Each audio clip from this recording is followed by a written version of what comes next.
sempre me rege, me ilumine. Amém.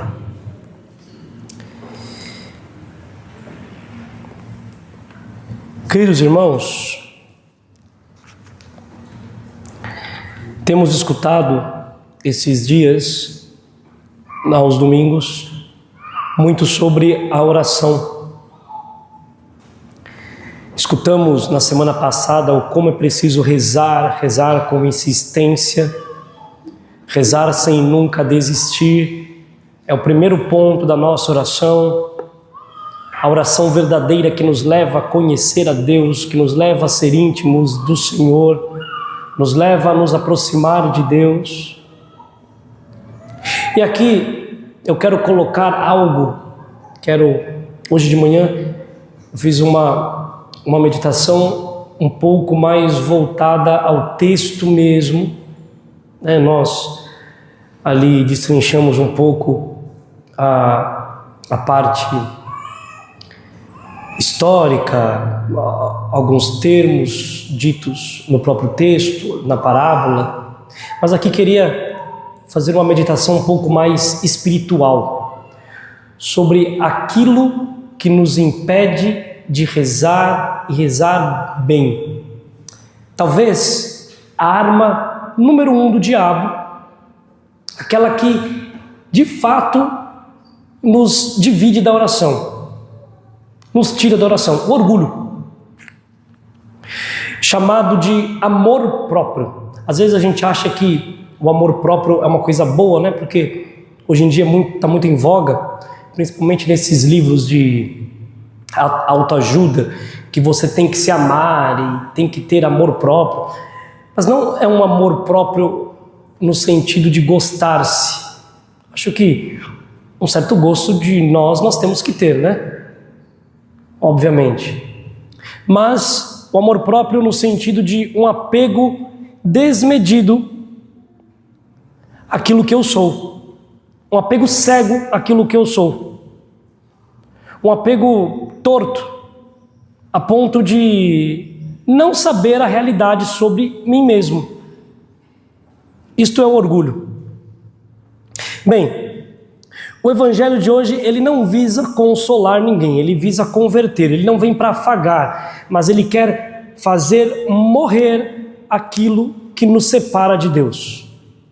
A parábola em questão do fariseu e do publicano não é sobre de quem reza e quem não reza. O texto diz, em primeiro lugar, Jesus contou esta parábola para alguns que confiam na sua própria justiça e desprezavam os outros.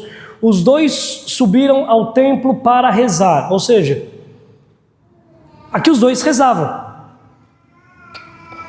Então, não é sobre quem reza e quem não reza, os dois rezavam. O publicano, o cobrador de impostos, ele rezava. O fariseu rezava. O problema aqui não é a oração, mas é a forma como se reza. É sobre quem se deixa salvar e quem tenta salvar-se. Quem se deixa salvar, ou seja, é Deus que salva, ou quem tenta se salvar a si mesmo com a sua própria força. Entendamos, nós não somos julgados pelo fato de rezar, mas por quem nós deixamos que reine dentro da nossa oração. Ou Deus reina, ou o nosso ego.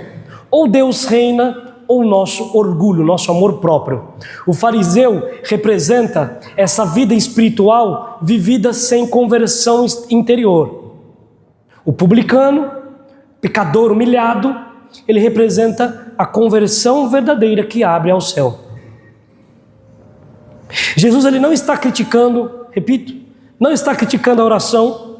Nós temos aqui no texto, o fariseu, quando ele começa a rezar, ele começa a dizer o que ele faz. Ele não é desonesto, ele não é ladrão, ele não é adúltero. Ele paga o dízimo de toda a sua renda, ele paga mais daquilo que era devido. Ele faz jejum 2 vezes por semana.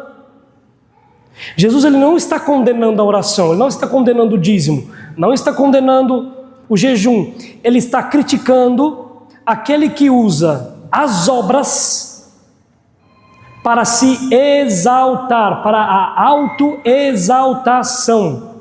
A doença exposta por Cristo aqui é espiritual e letal, é o amor próprio dentro da vida espiritual.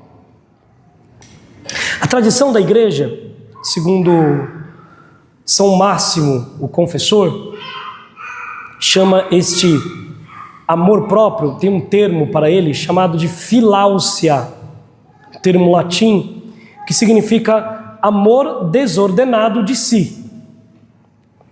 Santo Agostinho, ele também tem este mesmo conceito, amor desordenado de si, mas ele chama de superbia spiritualis, soberba espiritual. Ou seja, nós podemos estar na igreja, rezando, no serviço, na missa, na adoração, no apostolado, e ainda assim não ter Deus como Deus, mas usar Deus para servir ao próprio ego. Há quem use a igreja, há quem use a religião, não para adorar a Deus, mas para adorar-se a si mesmo diante de Deus. Quando a oração, ela fortalece o eu, ela deixa de ser oração, ela se torna idolatria espiritual. Quando a oração, ela fortalece o meu ego, ela se torna uma idolatria. Queria apresentar aqui para vocês, mediante este texto, eu queria apresentar aqui 5 faces deste amor próprio que precisa morrer dentro de nós. Isso daqui, entendamos, dentro de cada um de nós, existe um fariseu que precisa morrer e existe um publicano que precisa surgir. Dentro de cada um de nós, existe um fariseu que eu preciso matar, um amor próprio que precisa morrer. O fariseu é o primeiro habitante da minha alma a partir do pecado. A partir do pecado de Adão, eu nasço com este fariseu enchendo minha paciência. E é ele que eu preciso fazer morrer. A luta, ela é interna. É o ego que precisa morrer para que Deus nasça em nós. Bem, a primeira face é a face que nós escutamos no Evangelho. Como o fariseu reza: obrigado porque eu não sou como os outros, ladrão, eu não sou desonesto, adúltero, nem como este cobrador de impostos. Ou seja, qual que é a doença aqui? Qual que é a face? É a face da comparação, é a face do julgamento. Porque, entendamos, se você não sabia, comparar-se é a maneira mais refinada do orgulho crescer disfarçado de gratidão. Este fariseu, ele se alimenta de comparações. Ele vive de medir os pecados alheios para se sentir justo. E entendamos, onde há comparações, não há amor, há competição espiritual. E tomem cuidado, porque às vezes podemos ser assim mesmo. Ai, que bom que eu não fiz como aquele fulano, que faz tudo errado. Em certa medida nós estamos fazendo a mesma coisa. Ai, que bom que eu não sou assim, você viu o que fulano fez? Olha só, que bom que eu não sou desse jeito. Não, eu faço tudo certinho. Aquela pessoa que vem se confessar, né? Fala, não, eu não faço isso, eu não faço aquilo, eu não faço... Mas você precisa contar seus pecados, meu filho. Não, mas eu não sou ladrão, mas eu não faço, eu não cometo, não falo mentira? Não falo mentira, Deus me livre de falar mentira, padre. Mas filho, você precisa contar algum pecado, você tem que ter. Não, isso daí é para os outros aí, Temos que tomar muito cuidado. Porque a nossa vida espiritual não pode ser baseada em comparações, em que o outro é ou que deixa de ser. Se eu me comparo, significa que eu não me conheço. Se eu não me conheço, significa que eu tenho certo amor próprio dentro de mim. Existe aquela satisfação, né? Tem os sinais desta comparação. Por exemplo, uma satisfação de ver a queda do outro. Uma satisfação secreta, você não precisa expor para ninguém. Mas dentro de você tem aquela queda. Ah, eu sabia que ele ia se dar mal, olha o que ele fez. Tinha certeza, bem feito que ele fez, bem feito que ele caiu, olha só. Se tem essa satisfação, uma comparação. Você está se colocando como melhor. Ou um outro sinal, né, que pode ser também, está conversando ali com os amigos, de repente, aquela conversa que começa a humilhar os irmãos em nome da verdade, né? Você começa, não, tem que ser falado, porque a verdade tem que ser falada mesmo. Como se você fosse o bom, como se eu fosse o melhor. A crítica começa a substituir aquilo que nós chamamos de compaixão. O que eu faço, padre? Jejum absoluto de julgamentos. Corta o julgamento. Corta o julgamento. Julgamento temerário. Senão eu vou cair cada vez mais e vou me afundar cada vez mais neste mal. Preciso cortar o julgamento. Cortar conversas que alimentam o meu eu melhor do que o outro. Cortar conversas que me colocam como superior. Cortar. Se eu não cortar, eu não venço. E se vier o pensamento, reza imediatamente pelo irmão que você pensou. Não comente com ninguém, porque o reino não entra onde o ego se alimenta da miséria do irmão. O céu não entra onde o ego se alimenta da miséria do irmão. O problema é dele, se ele é ruim, se ele é bom. Você não está aqui por causa disso. Tem muita gente que vai embora da igreja por causa disso. Por causa que o padre fez isso, por causa que fulano fez isso. Eu vou me sentar do lado daquele lá, eu vejo ele fazendo um monte de besteira, e vai na igreja, eu? Não. A igreja tinha que ter, tem gente que pensa, né? A igreja tinha que ter os santos. Só tem pecador, eu não entro. Olha só que legal, né?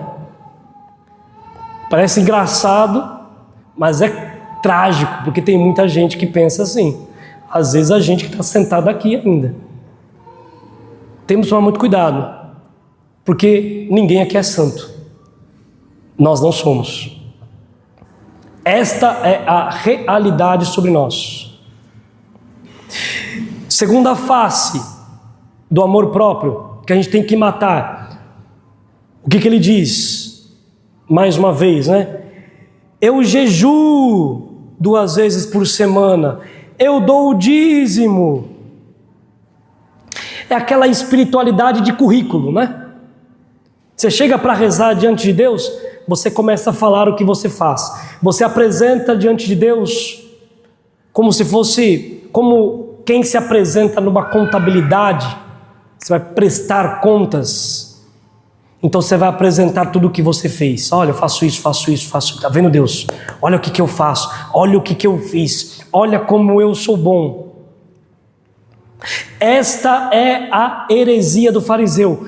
Acreditar que ele merece a graça. A graça não vem por merecimento. Ela vem por bondade de Deus. É um beneplácito de Deus para conosco. É por graça que nós somos salvos. Não é porque eu fiz ou deixei de fazer. Não vem de nós. Quando a pessoa começa a mostrar muito as obras de Deus, mostrar suas obras a Deus, ela já perdeu Deus nas obras. Quais são os sinais que se apresentam nesta faceta? Orar, rezo, esperando recompensa espiritual. Eu rezo esperando receber algo de Deus, porque eu mereço. Estou rezando, então mereço. É aquele famoso que faz penitência, que faz novena, que faz promessa e espera receber algo de Deus. E se Deus não der, fica bravo. É assim. Se não acontecer nada, fica bravo. É como se sente que Deus deve algo para ele. Eu rezei, como assim não vai acontecer? Se ressente quando não recebe as graças após os sacrifícios feitos. O nosso sacrifício feito por nós, querido irmão, minha querida irmã, é por amor a Deus, não é para receber nada não. Se você não quer fazer esse sacrifício, não faça. Não é para receber algo em troca. Deus ele dá quando ele quer, na hora que ele quer, do jeito que ele quer, na forma que ele quer. Conheço pessoas que esperaram uma vida para receber graças, pediram e se esqueceram e receberam. E lembram-se depois, nossa, Deus me atendeu. As graças, elas são naturais. Nós temos que perceber no cotidiano, na nossa vida. Padre, o que eu tenho que fazer? O tratamento é violento. Eu tenho que detestar a autojustificação. Ficar me justificando demais. Eu fiz isso, eu fiz aquilo, eu fiz aquilo outro. Não sou tão ruim, olha tudo que eu faço. Olha só, parar de se justificar. Quem se justifica, perde a graça. Porque a verdade não se justifica. Se você faz, que bom. Você não precisa se justificar. Porque a verdade é a verdade. Eu preciso queimar o diário dos méritos espirituais. Assumir que tudo na minha vida é graça, nada é conquista. Quem coleciona obras perde graça, porque passa a amar mais as obras do que aquele que inspira as obras. Terceira face é aquele que tem a idolatria dentro de si. O texto nos diz que o cobrador de impostos, aliás, o fariseu, de pé, rezava assim em seu íntimo. O texto grego, a tradução mais exata aqui, rezava para si mesmo. O que significa isso? Ele tem um idólatra dentro dele. A oração vira palco, a fé vira performance, o serviço vira teatro espiritual. Trata-se da pior idolatria, usar Deus para cultuar a própria imagem de santo. Como assim, padre? Existem alguns sinais desta face. O servo que só serve quando é visto. Isso é um fato, né? Nós precisamos de muitos trabalhos aqui na nossa paróquia. Precisamos de muitas coisas aqui na paróquia. Tem uma musiquinha é uma musiquinha antiga de um trio de forró lá do Nordeste. Um trio católico. Eles cantavam assim, né? É para limpar a igreja, mas ninguém quer. É para pagar o dízimo, mas ninguém quer. E começava a falar outras coisas. E no final assim: entrar no paraíso, todo mundo quer. É exatamente isso. Temos que tomar muito cuidado. Temos que tomar muito cuidado. Porque a nossa oferta não é somente para sermos vistos. Não é um apostolado que precisa de palmas. E isso é muito difícil neste mundo, porque tudo hoje em dia é instagramável, né? Você vai na igreja, estou na igreja, tira foto do Santíssimo, aí vem aqui, tira a foto do Sacrário. Outro dia eu peguei uma fulana que estava aqui com Jesus, aqui assim, ó. Falei, filha, acorda pra vida. Estava aqui tirando foto do Santíssimo.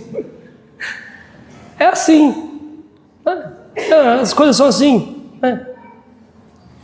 Temos que tomar muito cuidado com isso. Temos que tomar muito cuidado.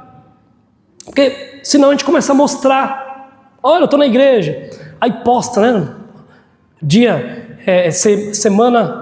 Semana com missa, né? Semana na graça. Mas não se converteu ainda. Mas está postado, pelo menos postou. Pelo menos as pessoas vão ver. Né? Pelo menos as pessoas vão ver. É a graça que precisa ser postada. Precisamos aprender, o tratamento aqui é violento, buscar o esconderijo de Deus, fazer o bem de modo secreto, silencioso, sem reconhecimento, amar, servir onde ninguém vê, onde só o Pai vê, porque a santidade que brilha diante dos homens apodrece diante de Deus. Faz pouco tempo foi canonizado o Carlo Acutis, né? Menos de um mês, canonizado o Carlo Acutis. E é impressionante. Contaram, né? Que no velório do Carlo Acutis, a mãe dele conta que no velório do Carlo Acutis vieram várias pessoas, assim, pessoas que ela não tinha a mínima ideia quem era, mendigos, irmãos de rua, pessoas que diziam: olha como esse seu filho me ajudou. Ela nem sabia quem era, o moleque tinha 15, 14 anos de idade. Seu filho fez isso para mim, ele me aconselhou, ele fez isso desta forma. E o velório dele lotado de pessoas que ela não tinha a mínima ideia quem era. Por quê? Porque isso é ser santo. Fazer quando ninguém vê, para fazer a verdade, continuar com a verdade. Quarta face, para a gente matar, quarta face do amor próprio. É aquele que nós podemos chamar o convertido estético, que corre atrás dos eventos, corre atrás dos retiros, dos congressos, das experiências, mas foge da cruz. Está em todos os retiros, mas foge da renúncia, foge da obediência. Quer sentir a Deus, vai, pinga de missa em missa, aqui é bom, eu quero estar. Eu vou na outra paróquia porque esse padre é legal. E vai, quer sentir a Deus, mas não quer obedecer. Não cria raízes. Quer experiências com o Espírito. Como é bom sentir experiências com o Espírito. Mas não quer morrer com Cristo. Quer experiência de momento. Muitos desejam consolações na oração. Poucos desejam carregar a cruz com Cristo, dizia Santa Teresa d'Ávila. Quais são os sinais que eu preciso enxergar aqui para matar esta face? Busca de experiência espiritual como um vício. Você só reza quando dá vontade. Você só reza quando se sente bem. Só reza para sentir algum consolo. Muda de comunidade quando você não gosta. Muda de grupo. Muda de direção. Sempre que Deus pede obediência, sempre que Deus pede alguma cruz, sempre que Ele coloca uma cruz no seu ombro para você carregar, é incapaz de permanecer, foge. Qual que é o tratamento para isso? Entregar o controle espiritual nas mãos de Deus. Permitir que Deus destrua esta santidade estética para edificar a santidade real, que é a santidade crucificada, a santidade escondida, a santidade obediente, fiel ao pouco. Quinta e última face que nós precisamos matar é aquele chamado o apóstolo sem a genuflexão. Sabe o que é genuflexão? Genuflexão é aquele gesto, isso aí você já pode até se atentar. Genuflexão é aquele gesto que quando você chega no altar, chega na igreja, você pega e você encosta o seu joelho direito no chão. Às vezes você tem algum problema, né? De joelho, não tem problema. Pelo menos uma vênia profunda assim. Isso é um sinal de respeito, de adoração. É um sinal de que você reconhece quem está aqui. Isso é genuflexão. Ou seja, é aquele que prega, aquele que vai à igreja, aquele que aconselha, aquele que canta, aquele que lidera, aquele que promove eventos, mas a própria alma ainda permanece sem conversão. Fala de Deus, mas não fala com Deus. Padre Pio de Pietrelcina, São Pio, ele dizia o seguinte: quem fala de Deus sem falar com Deus está se destruindo. Quer falar de Deus? Seja você o primeiro a falar com Ele.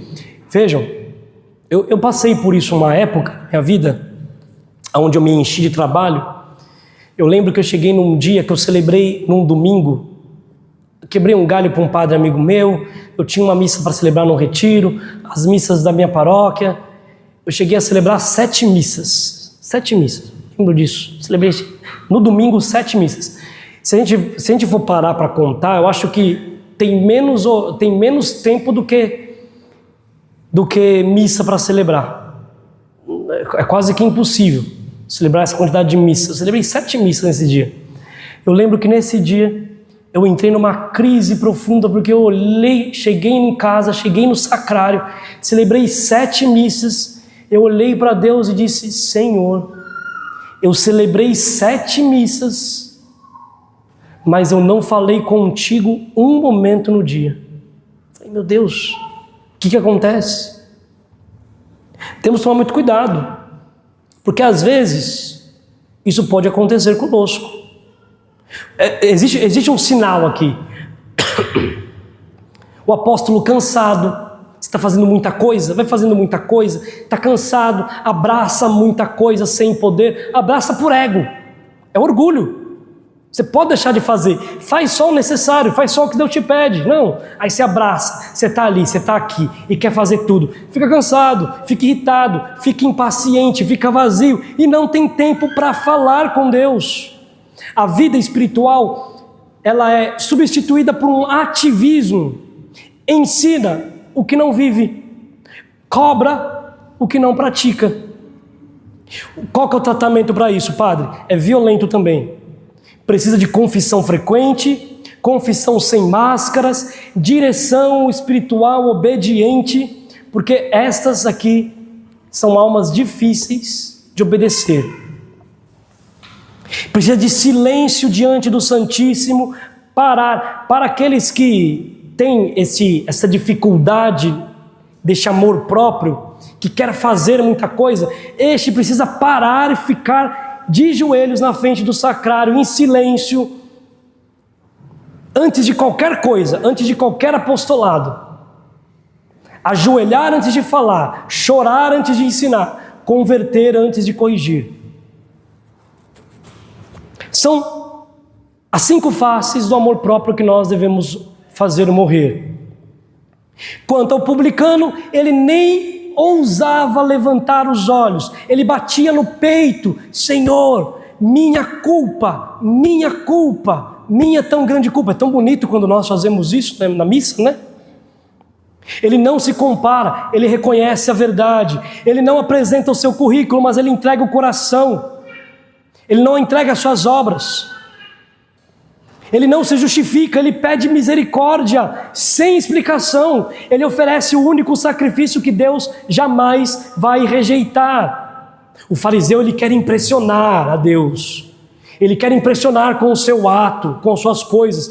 É loucura tentar impressionar a Deus. Deus não se impressiona conosco. Sabe por quê? Porque nós não somos nada. Deus só pode se impressionar com Deus. Todos os nossos atos são falhos. Um coração contrito e humilhado, é isso que Deus quer. O fariseu, ele levou todas as suas obras e saiu vazio. O publicano levou o seu coração cheio de pecados, entregue a Deus, e saiu cheio de Deus. Queridos, existe uma urgência para matar o amor próprio dentro de nós. Quem não matar o amor próprio será morto pelo amor próprio. Ou a gente mata, ou ele mata a gente. Ou a gente mata o amor próprio, ou a gente perde a eternidade. Ser virtuoso não é uma clínica de estética. Nós não estamos aqui para sairmos mais bonitos. Não, a igreja não serve para isso, o evangelho não serve para isso. Nós estamos aqui porque nós amamos a Deus e queremos a Deus, e é somente por isso. Eu quero me ofertar a Deus. Eu preciso morrer para o meu eu, para que o Cristo viva em mim. Não saia daqui hoje dizendo: ai, eu vou melhorar. Isso seria o fariseu assumindo o controle, porque você não vai melhorar, porque a gente é ruim mesmo. Mas você vai dizer assim: Senhor, mata o meu amor próprio, Quebra o fariseu dentro de mim. Dá-me um coração de publicano. Dá-me um coração para que eu volte para casa com Deus, não comigo mesmo. É assim que a gente tem que fazer. Quebra-me, Senhor. Quebranta-me, Senhor. Que essa seja a nossa oração nesta noite, para que de fato sejamos quebrados e entregues ao Senhor. Ele nos ama, Ele nos espera, Ele espera que você se entregue totalmente a Ele. Louvado seja nosso Senhor Jesus Cristo. Creio em Deus Pai.